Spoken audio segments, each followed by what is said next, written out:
gidiyorsun, ben bir kadınım, çıkıyorum Irak'tan ilk defa, gittim mesela Amerika'ya ya da şu an gittim İngiltere'ye. Hep şöyle söylüyorlar, ay İngilizceniz çok süper, çok harika, nerede yaşadınız bundan önce? Hep Irak'ta mı kaldınız? Evet. İngilizce nasıl oldu? Hangi okulda okudunuz? Hiçbir okulda okumadım. Şarkılardan, filmlerden öğrendim. Irak'ta böyle mi geziyorsun? Evet. Tayt mı giriyorsun? Evet. Ben Mezopotamya insanıyım. Karma karışım. Arap değilim, Kürt değilim, Türkmen değilim. Kötü de olsa, iyi de olsa ben burada kendimi buluyorum. Women rights are human rights. We want to be free. The so-called Iraq, Syria, Turkey, and Iran, there is massive hope. There is will to change, but at the same time, there is a clash with conservatives. Let's see and hope for the best to come.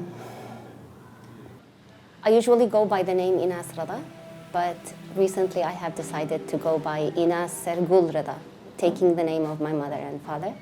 In recent history, we've seen that there is a huge and massive emergence of women's rights in the global south, whether it's from India, whether it's now we see, for example, in Afghanistan, whether we see now in Iran as it's happening, we see in Sudan has happened, in Tunisia, in Iraq, in Syria, in Turkey.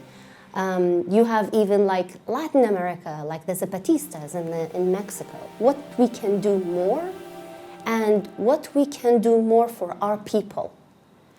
And this goes back to the fact that we don't need to reference the feminist movements in the West. We don't need to reference white feminism. We need to reference ourselves.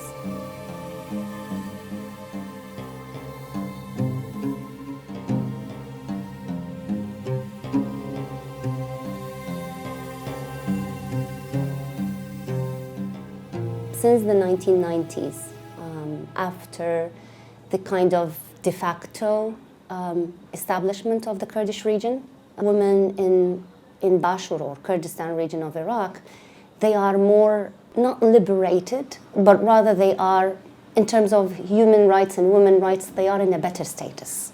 And we have to thank the women movement, like the women activists, certain women parliamentarians who worked on that direction. Unfortunately, in the middle and the south of Iraq, it's more of a conservative society.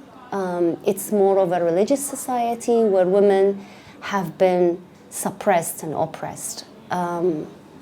Like along the history of modern Iraq after the 1920s when it was established, the way of which the law is legislated is adapted and let's say set according to tribal rules. This doesn't mean that Iraqi women have suffered. For example, like the first women minister was in the Arab region. If we think of the Arab world, it was in Iraq. Iraq itself, it was a hub of education. Women were like accepted to universities. They have taken positions, and then the 80s, the war comes. We have more widows. And then the 90s with Saddam Hussein, and then the invasion of Kuwait, like the economic embargo, the sanctions that were imposed on Iraq. And then Saddam Hussein started something called Al-Hamla al-Imaniyya, which is the religious campaign. Again, women are the ones who pay the price the most, because they are considered as objects of honor of the house and the tribe, so they have to stay at home. Fast forward 2003, after that, and then the so-called sectarian violence, there is kind of certain spots of activism. And this activism doesn't come from the younger generation after like the 2003, but it comes from the older generation, women who were active before Saddam Hussein and they had to leave because of their ideology, if they are communists or if they are like socialists and they are against the regime.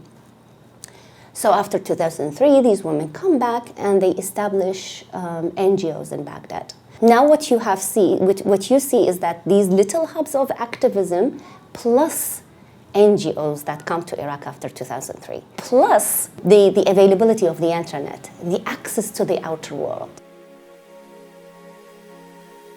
2015 and 16, there were certain demonstrations. On the larger part, many of them were organized by certain parties, political parties.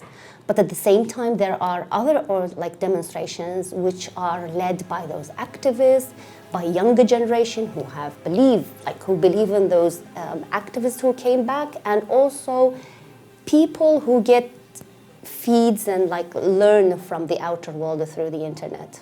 They were basically Generation Z.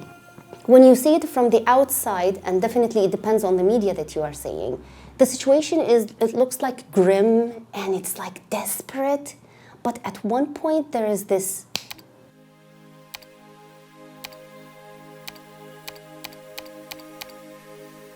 no one knows how you become strong, how you can organize, how you can mobilize, unless yourself. Trust yourself and you work on it.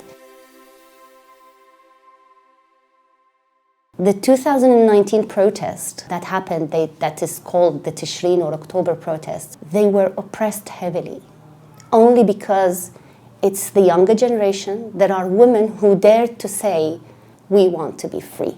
And these women claiming what we call public spaces in Baghdad, in Basra, in Samawa, in Nasriya, in Amara. These women who wrote poetry and they were reading it and reciting it in public. There were women who were paramedics and doctors in makeshift clinics. There were women who were campaigning. There were women who were activists. There were mothers who came to the areas where there were sit-ins, and they decided to sit in with those men and women and bake bread and bake food for them. There are women who became famous, and they later on run for the parliamentary elections, and we have a couple of them who are now MPs in the Iraqi parliament. The word revolution can come from an act of one woman. There was this young woman who held the scarf in Iran, and she was waving, and then she was taken. For me, this is devrim. If we think about the Middle East speech, definitely Iran has a special value. It has a special spot. This revolution, this kind of wake-up call, it doesn't know any race. It definitely doesn't recognize gender, I believe. So no race, no gender, no age, no ethnicity. They are all united under one slogan, which is Zindagi Azadi.